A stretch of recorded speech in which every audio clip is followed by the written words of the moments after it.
Bagong tanggap na Pensonic. Ano po, ang sakit nito ay no display. Ano po, tinetesting ko kanina, walang respond dito sa screen. Ano po, hindi ko rin makita kung may backlight kasi madilim sa loob. Ano po, bubuksan natin para malaman natin kung anong problema, kung LCD o screen or backlight. Ano po mga tek, ha? Masyadong ano dito, mayroon kasing salamin ito, oh. Hindi mo malalaman kung ano pag ginaganon mo. Wala. Mayroon siyang salamin. Hello mga katek. Good morning. Meron tayong tanggap ngayon na flat screen TV. Pensonic ang brand. Ano pa yan? Hindi ko na pinakita kung paano binuksan. Ang sakit nito ay walang display pero okay naman ang backlight. Ayan, papakita ko sa inyo na okay ang backlight. I-videoan natin dito kasi dito makita ang backlight. Puro plastic kasi yan. Yan, power on natin. Nakasaksak na siya.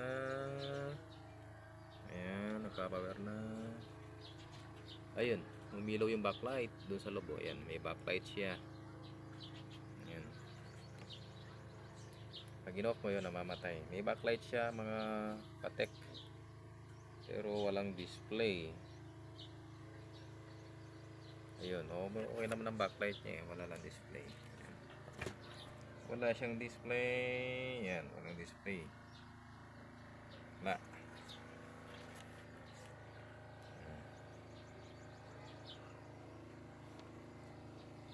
So, mag-check voltage muna tayo para malaman natin kung ano yung naging problema. Ayan. Ayan yung tester. Tapos yung ground ay ground natin. Puro plastic ba naman ang case nito mga katek. Dito na lang natin ground. Ayan. Ayun. Tinusok ko doon yung sa USB, yung ground. Wala tayong mapaglagyan na ground dito, puro plastic. Ayan. Check tayo ng voltage. Kung meron siya, punta muna tayo dun sa... Ayan. Check muna natin yung 12 volts nya kung meron.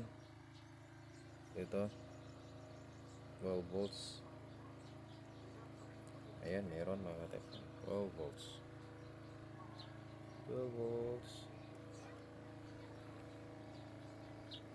Tapos yung VON. Yung VON dapat meron siyang at least 33 volts. Saan ang VON? Ayan. Ayun, ito.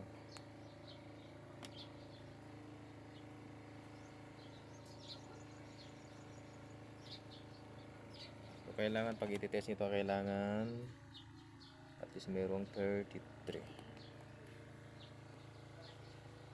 Wala siyang masukat. Subukan nating ayan, tingnan natin kung papalo siya. Ilagay lang natin yung pin doon sa VON, steady lang natin. Tapos subukan nating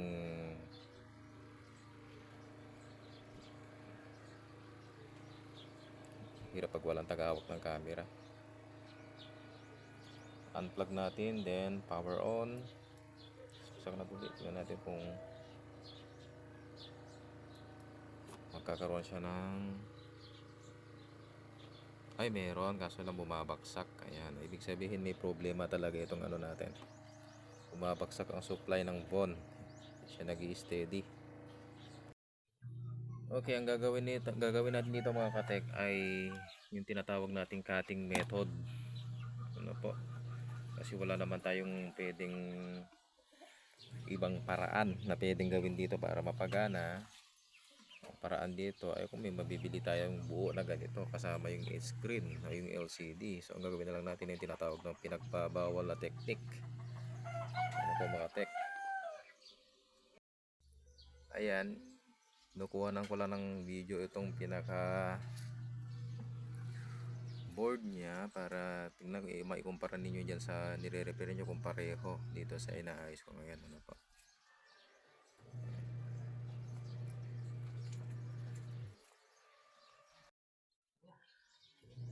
Ayan, magsisimula na tayong mag-cut mga katek.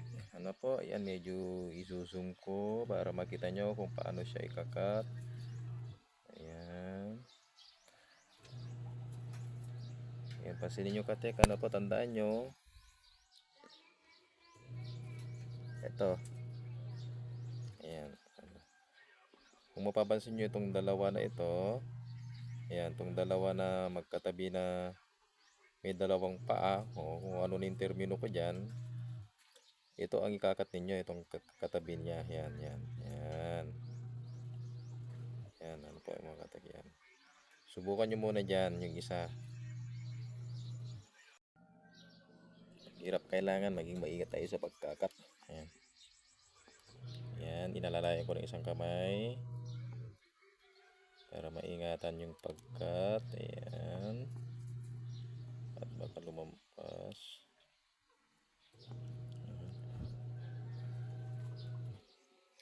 Hindi pa yan nakat. Ang hirap magkat. Kailangan maging maingat sa pagkakat.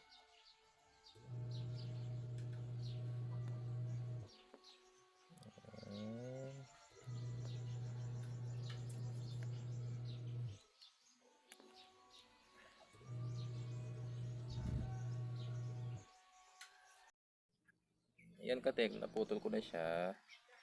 Yun, hindi lang malinaw nakitang naputol. Ano po, gawin na lang natin, testerin na lang natin, tignan natin kung meron na. Ilagay natin yung tester sa buzzer, subukan natin, tignan natin kung talagang putol na siya. Ayan. Then yung isa dito, ayan, talagang putol na siya magatek. Ayan. Ayan, putol na siya kasi wala na siyang buzzer kapag ayan. Ayan. So ngayon, pag putol na, subukan natin uli isaksak. Subukan natin isaksak uli. Susukatin natin yung phone kung meron na siyang supply. Ayan, sasaksak lang. Ayan na, nakasaksak na siya mga katek. Ano po? Ngayon, punta tayo uli dun sa phone. Nasaan na yung phone? Ayun. Then, power on. Power on. Power up siya. Ground natin uli yung tester kung saan ko na-ground kanina dito. Ayan. Tapos ayun, naka-power on na siya. Check natin yung phone kung bumalik na yung supply. 33.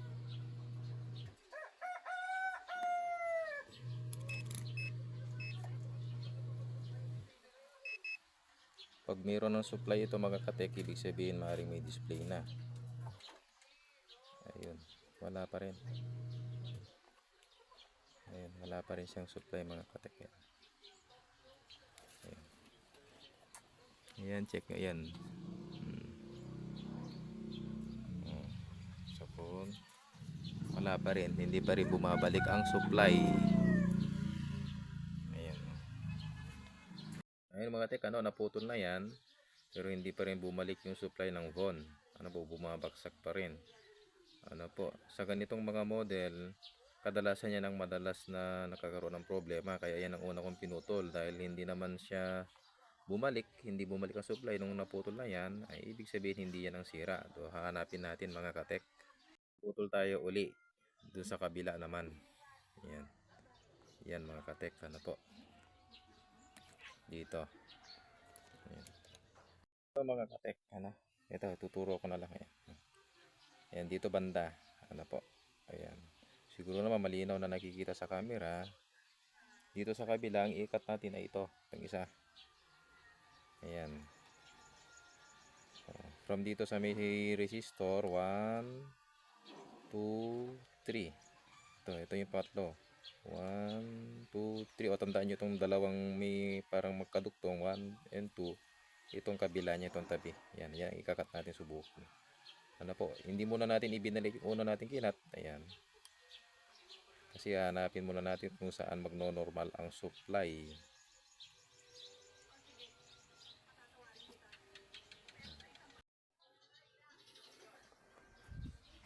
Punta tayo dun sa may phone.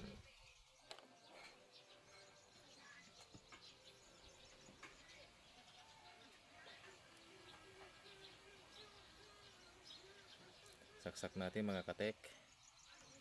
Saksak. Tapos ibalik natin sa ground yung isang pin. Kung saan ako nag-ground ito. Kita nyo naman. Bahala na kayo kung saan nyo ilagay yung ground. At least basta may ground nyo yung tester. And then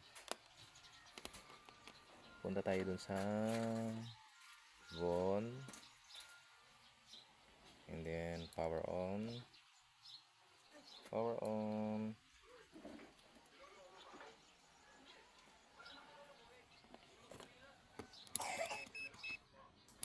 Hindi ko pala na-select yung tester ko. Hindi natin kung bumalik na yung supply. Ayun mga katek, mayroon na siyang supply 31.4. Ayan. Ay nawala. Bali, nakakamasyado na kasi. Yan. Testerin natin ulit yung Von. Ayun, meron na siyang supply. Ayan, bumalik na yung supply mga katek. So sa ganitong pagkakataon maaring may display na. Ano po, nandun sa pangalawang cutting natin yung sira. Ano po katek doon sa pangalawa, yun ang una nating kinat. Hindi bumalik ang supply. Tapos nung nagka tayo dun sa pangalawa, bumalik ang supply. Ayan, naka-supply na. Tingnan natin mga katek, may display na. Tingnan natin. Screen. Angat natin yung screen. Ayun, nandyan na, lumabas na yung no signal. Ayun mga katek, meron na. May display na siya, oh. Kanina wala. Ayun lang, nandun sa pangalawang kinat natin yung problema. So ang gawin natin, ibalik natin yung una nating kinat. Or pwede na hindi ibalik kung sakali namang basta buo ang display. Basta buo ang display at hindi naman nagka-problema sa kulay, lagyan natin ng video. Lagyan natin ng video, tingnan natin kung paano yung display. Ingin naman ako. Ito yung nga lang mga katek, sakaling dun sa pangalawang cutting ninyo, limawa dito sa unang cutting, mga katek, tulad kanina ay hindi bumalik ang supply ng Von dito. Yung una ko kitat. Tandaan nyo lang yan, itong dalawang may paa, ito yung ikakat ninyo, Kung halimbawa sa pagkakat ninyo ay hindi pa rin bumalik ang display niyan,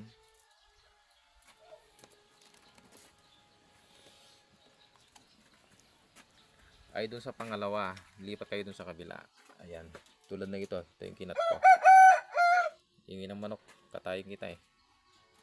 Sana yun? Kaso masyado. Ayan, dito sa pangalawa, ayan, yan yung kinat ko. Pero dyan sa pangalawang kinat ko ay bumalik na kasi yung display. Sakali man dyan sa pangalawang kinat nyo ay hindi pa rin bumalik, balik kayo sa dati. Ayan, sakali lang hindi pa rin bumalik ang display nyo doon.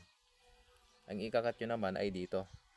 Ayan, bilang na lang kayo, 1, 2, 3, 4, 5, yung pang 5. Subukan nyo ikat yan.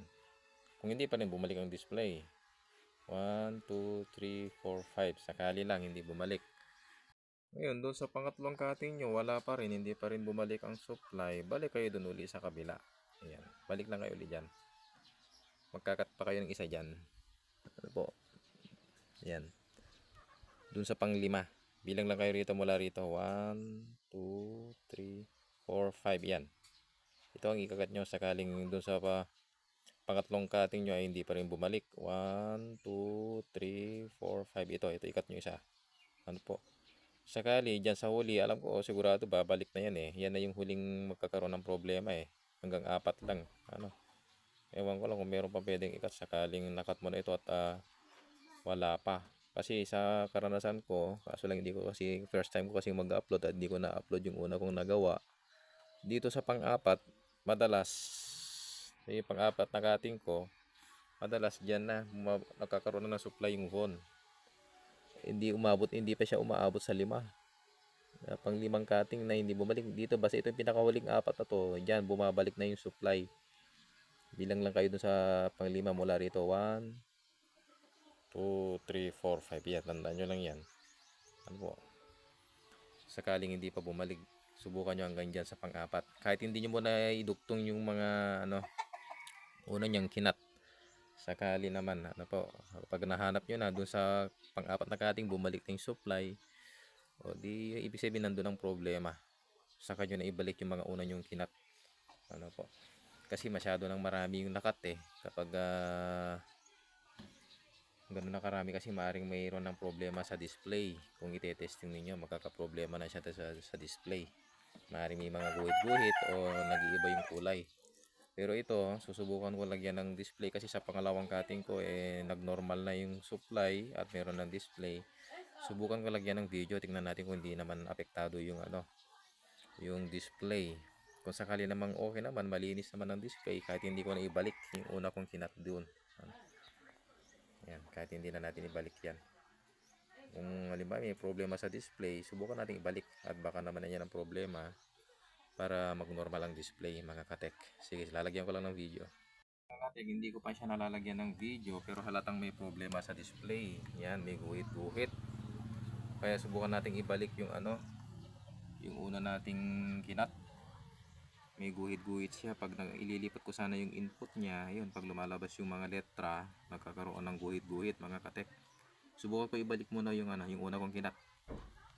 Ibalik natin yung una nating kinat. Ayan, nilagyan ko ng flux. Hindi tuloy halata na mayroon akong kinat. Ayan, nilagyan ko lang ng flux para malinis natin siyang mahihinang. Yung una nating kinat. Ayan, mukhang kailangan akong gumamit ng jumper Malinis ang pagkakat. Malinis pala yung pagkakat niya pag nilalagyan ng yun. So, yan ang ibabalik natin yung una kong kinat kasi nakaka-problema sa display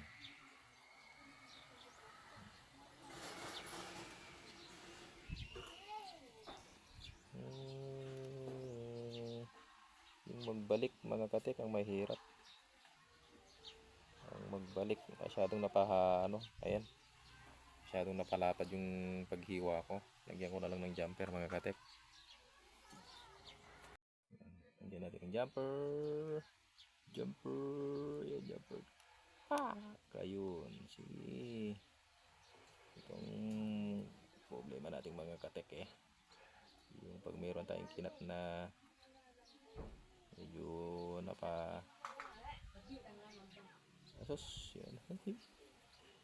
Ayan, ang hirap magbalik, mga katek. Ayan.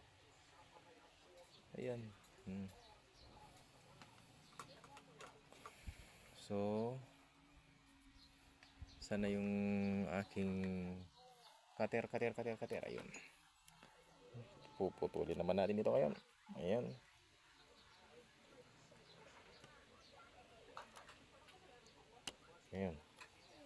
Ayan, kung malinis naman ang pag-jumper natin, mga katek, punasan natin. Ayun, kung malinis naman, linisin natin doon. Natin baka mamaya kasi naka-jump sa tabi. Ayan, yun lang. Kailangan lang talagang maging maingat sa paglalagay ng jumper para tingnan natin, katek, baka shorted naka-short na sa kabila. Ayan, duktong naman na siya. Sa kabila, wala naman. Dito na lang. Ayun, wala naman short. Kabila. Ayan, hindi naman nag-short. Yan ang siguraduhin natin yung hindi siya nag-short para kapag mag-testing tayo, siguradong hindi madadagdagan ang problema ng ating nire-repair. Ayan, wala naman short, mga katek. Ayan. So, ayan, malinis naman ang pagkakadya. Ayan, testing natin ulit, mga katek, kung nawala yung problema sa display. Nawala yung guhit-guhit niya. Dati pag pinindot ko tong input, mag-i-input sana ako, ganyan nalalabas, magkakaroon ng guhit-guhit na puti. Ayan, nawala So kailangan palang ibalik yung una nating kinat para hindi kakaproblema sa display kanina. Okay na, katek, subukan lagyan ng video, tingnan natin ano mangyayari. Mga katek, makinis ang picture. Kinunik ko yung Android box yan. Malinis, parang tulad ng dati. Ngayon siguro tatakpan ko siya para matesting natin. Tatakpan ko muna. Ayan. Okay. So yan mga katek, okay na yung picture, malinis naman. Hindi naman siya o kaya may guhit-guhit o may problema sa kulay. Ano po, gamit ang aking Android box. Ayan, testing natin. Ayun. So kailangan lang ibalik pala yung dati, yung una kong ginatman para normal ang kanyang display. Ganoon na lang katek ang gawin ninyo. Ano pa, sana nakatulong sa inyo ang video na ito, na maka-encounter kayo ng ganitong parehong sira. Ano po, sana suportahan nyo itong channel ko dahil nagsisimula pa lang ako mag-vlog. Ano po, paki-like na rin din and share, and kung gusto nyo mag-subscribe, okay lang, wala namang pilitan kung gusto nyo mag-subscribe o hindi. Ayan mga katek, yan, tetesting ko na. Mag-play tayo ng ayun. So, maganda, okay siya.